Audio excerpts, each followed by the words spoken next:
If you have ever looked into online counseling, you probably already know that healing is a deeply personal journey. But what if that journey is explored not just as through traditional therapy, but also through video games? As a counselor who would like to work with gamers, I have found that the stories we experience in games often mirror the emotional challenges we face in real life. One game that hits especially close to home is Silent Hill 2, a psychological horror masterpiece that digs deep into themes of grief, guilt, and healing. If you are into game-friendly counseling, or you are someone who feels more at home with a controller in hand killing monsters, this video might resonate with you. Heads up, major spoilers ahead for Silent Hill 2. Hello, this is George, a counselor and psychotherapist. Welcome to Unspoken. In this channel, I talk about men's mental health, fatherhood, grief and loss, and religious trauma. If you are new here, please consider subscribing. Horror stories, fear, and the pain of loss. As I start writing the script list in my head, I realize how often grief and loss show up in horror stories. It's kind of wild when you think about it. How much of our fear comes from not just monsters, but the pain of losing someone we love. Movies like The Babadook or The Descent, and especially the sequel, books like Pet Sematary, and of course video games. I have created a fair amount of content about this.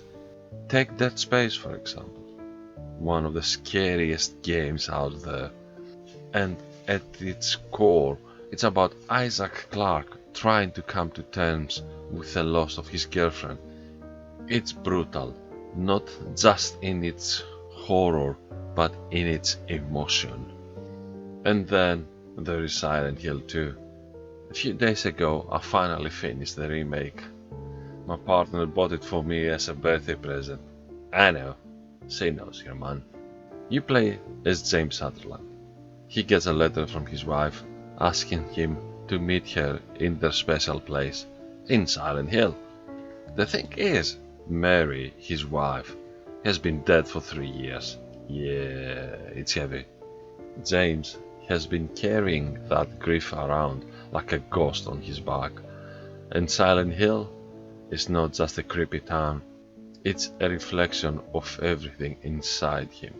His fears, his guilt, his regrets, they take shape in monsters, in fog, in broken buildings, and in possibly reality-bending shifting spaces.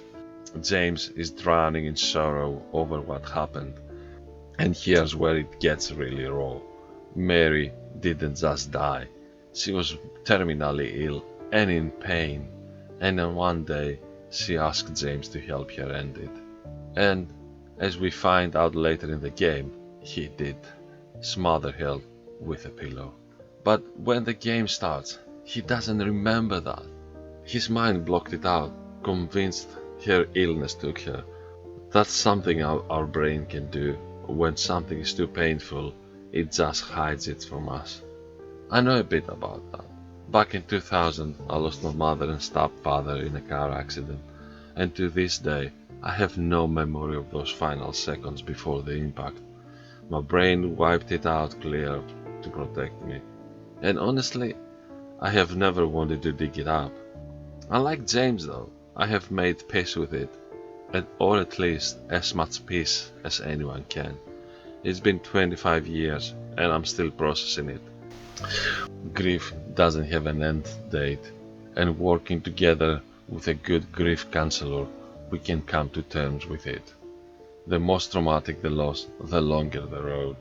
In Silent Hill 2, the town becomes James's mirror, a twisted, fog-covered place filled with monsters that feel like they were born from nightmares, but in reality they were born from emotions, from guilt. James's pain is so intense it even creates Pyramid Head, this terrifying, silent executioner who follows him everywhere. Sometimes it feels like he's pushing James forward, forcing him to confront the past, but other times he's just torment, relentless, unstoppable. And honestly, that's how grief can feel, like something you can't escape, chasing you no matter where you go. Grief expert William Gordon talks about the tasks of mourning, and the first two are accepting the reality of the loss and working through pain. I think Pyramid Head is both of those rolled into one. James's need to suffer and also his need to make peace with what happened. The thing is, Silent Hill isn't good or evil. It just reflects what's already inside of you. James, Angela, Eddie, they all go through different versions of the town, shaped by their own trauma. So what Silent Hill 2 can teach us about grief? And despite of all the horror, Silent Hill 2 has something important to say about grief. It's not easy, it's not clean. You don't just get over it, you go through it. You face things you don't want to. You feel broken, lost, and angry. But that's part of the healing. You can't skip it. The other tasks of grief? Adjusting to life without our loved ones, and finding a way to carry them forward emotionally without being stuck. The game's multiple endings show that working through grief comes with some ambiguity. There is no way through, and honestly, we don't know who we will become on the other side of it. This is why I believe it's good to walk this through with a good grief counselor. Even now, over 2 decades later, still figuring out how that loss shaped me and continues to shape me. That's the thing with grief. It can destroy you, but it can also transform you. In the end, James finds a kind of redemption. His final confrontation with Pyramid Head isn't a fight where he wins. It's one where Pyramid Head takes himself out. He is no longer needed. There are multiple endings, some darker than others.